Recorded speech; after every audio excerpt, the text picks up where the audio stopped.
हमारे पंढरपुर के श्री नामदेव जी महाराज नित्य जाते और ठाकुर जी को जाकर के रोज बोलते, ठाकुर जी मेरे घर कभी जीमने आओ। श्री विठ्ठल भगवान ऐसे खड़े रहते। नामदेव जी रोज जाते, बोले मेरी मैया इतना बढ़िया प्रसाद बनाती है, ठाकुर जी जीमने आओ। तो नामदेव जी से कभी कभी ठाकुर जी बोलते थे, ठाकुर जी कहें पूरी दुनिया यहीं लेके आ जाती है, तू भी लिया यहीं पे, हम यहीं खड़े यहीं पालेंगे। बोले नहीं, मेरे घर आओ पाने के लिए। तो ठाकुर जी बोले मैं तेरे घर पाने जाऊंगा तो यहां पे कौन खड़ा होगा मेरी जगह, लाखों लोग दर्शन करने आते हैं। नामदेव जी बोले आप भगवान हो, सर्वसमर्थ हो, कोई व्यवस्था कर लो अपनी। भगवान बोले ठीक है, कर ली हमने व्यवस्था। बोले क्या व्यवस्था? बोले मैं तेरे घर जाऊंगा पाने, तू मेरी जगह खड़ा हो जा। नामदेव जी बोले ये कैसे हो सकता है? भगवान बोले सब हो जाएगा, बस आज एक काम करियो, रात्रि में जैसी शयन आरती हो, शयन आरती के बाद छुप जाइयो पीछे आके, देखो ठाकुर जी की लीला। ये सत्य घटना है श्री नामदेव जी महाराज की। नामदेव जी छुप गए। रात्रि में शयन आरती के बाद जैसे ही कपाट बंद हुए, ठाकुर जी तुरंत मूर्ति मंत्र खड़े थे, मूर्ति से सहज हो गए और सहज उतर गए अपने आसन से। और नामदेव जी कहा तुम खड़े हो जाओ। खड़े हो गए। नामदेव जी बोले ऐसे खड़े हो जाओ हमारी तरह। हो गए खड़े। अब ठाकुर जी उनका श्रृंगार कर रहे हैं, अपनी जैसी पगड़ी पहनाई, अपने जैसे वस्त्र पहनाए, अपने जैसे पूरे हाथ पाम कर दिए। नामदेव अब हम जा रहे हैं तुम्हारे घर प्रसाद पाने, 2-4 घंटा में मंगला आरती होगी, खड़े रहना यहीं पे। और सुनो 2-4 बातों का ध्यान रखना। क्या? ये सुबह सुबह पुजारी आकर के तुमको ठंडे ठंडे पानी से नवाएंगे, ठिठर मत जाना। अंदर से ठंडी लगे तो भी रोक लेना। नामदेव जी बोले वो कैसे रोकूंगा? बोले हम नहीं रोक रहे इतने साल से, रोज रोज हमको भी नवा देते हैं सुबह 4 बजे, हम भी तो अपनी कंपन होता रोकते हैं उसको। और सुनो फिर दूध से नवाएंगे तुमको, उसके बाद शहद डालेंगे तुम्हारे ऊपर।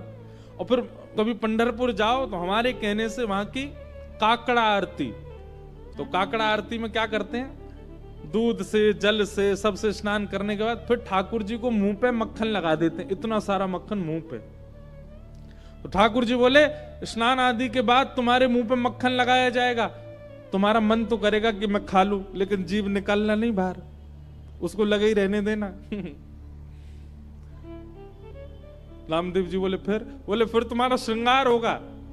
और श्रृंगार के बाद पंढरपुर में हर दर्शनार्थी को अधिकार है कि भीतर मंदिर में जाके ठाकुर जी के चरण छू सकता है, अपना सिर वहां रख सकता है, सबको छूने का अधिकार है। बोले दुनिया भर के लोग तुम्हारे सामने आएंगे, सब लोग आकर के तुम्हारे चरणों में प्रणाम करेंगे, अपने दुख दर्द बताएंगे, सबकी सुन लेना, पूर्ण किसी की मत करना। तुमको दया भी आएगी, कोई रोता हुआ भी आएगा, कोई बहुत ज्यादा विचलित भी आएगा। नामदेव जी बोले क्यों पूरा नहीं करूं? वो सबका विधान बना हुआ है, वो सब काम हमारे लिए छोड़ दो, किसको क्या देना क्या नहीं देना। तुम बस कहीं ऐसा नहीं कि यहाँ खड़े होके कोई रोता हुआ आया उसके आंसू पोंछने लग जाओ, कहीं तुम जरा भी हिल गए तो पुजारी पंडा बहुत मारेंगे, सब कहेंगे कहां गए हमारे ठाकुर जी, कौन खड़ा हो गया आके। नामदेव जी बोले जो आ गया, बढ़िया निमंत्रण दिया भोजन का, मैं तो बंध गया यहाँ पे। बोले हाँ रोज आ जाते हो भोजन करने, आओ अब जा रहे हैं हम भोजन करने, खड़े रहो यहीं पे। और श्री पंडरीनाथ श्री साक्षात द्वारिकाधीश अर्धरात्रि में नामदेव के घर गए, अकेले। द्वार खटखटाया, मां अंदर से चिल्लाती हुई ए नामा, पूरे दिन मंदिर में पड़ा रहता है, आधी रात में आता, सब सो रहे हैं यहां पर। जैसे ही द्वार खोल करके देखा, आहा सुंदर श्री पंडरीनाथ भगवान द्वार पर खड़े हैं, स्वर्ण का मुकुट पहना है, स्वर्ण के आभूषण पहने हैं, कंधे पर हाथ रख करके मधुर कटाक्ष नेत्र हैं ठाकुर जी के, मंद मंद मुस्कुरा रहे हैं। नामदेव जी की माता जी तो विट्ठल, हाँ मैया मैं ही आया हूं विट्ठल। नामदेव रोज निमंत्रण लेके आता, मेरे घर प्रसाद पाने आओ, मैं आ गया।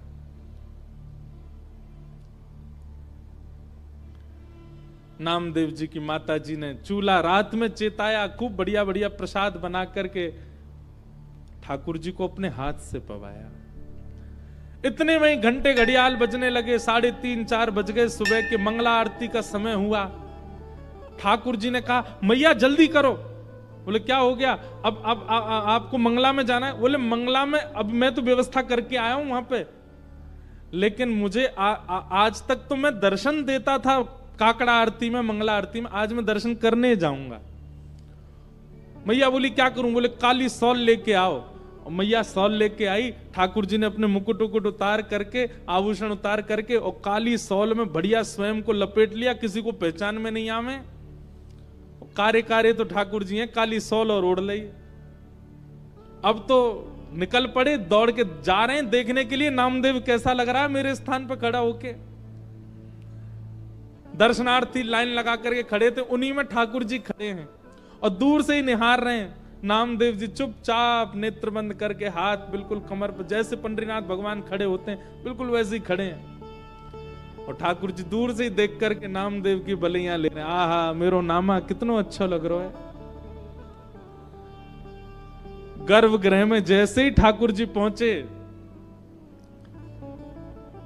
ठाकुर जी के आते ही नामदेव जी को पता चल गया कि ठाकुर जी आए हैं। सो नामदेव जी मन में सोचे सब प्रणाम कर रहे हैं, कि ठाकुर जी प्रणाम नहीं कर ले मुझको, मैं कैसे रोक पाऊंगा? ठाकुर जी प्रणाम कर रहे हैं। ठाकुर जी गए, नामदेव जी को देखा, नामदेव जी को देख करके जैसे ही नीचे सर झुकाया, नामदेव जी के नेत्रों से आंसू गिरने लगे। नाथ ये कैसी लीला कर रहे हो आप?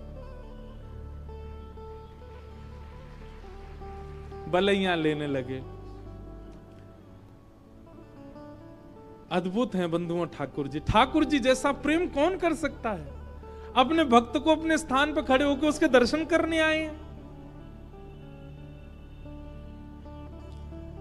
पहले तो खूब बलैया ली, और फिर उसके बाद ठाकुर जी बोले ए नामा तुझे नोच के भाग जाऊं? तू जोर से चिल्लाएगा, पंडित पुजारियों को पता चल जाएगा। नामदेव जी बोले ऐसा मत करो, मैं किसी को बताऊंगा कि आपने मुझे खड़ा किया, कोई मानेगा और नहीं।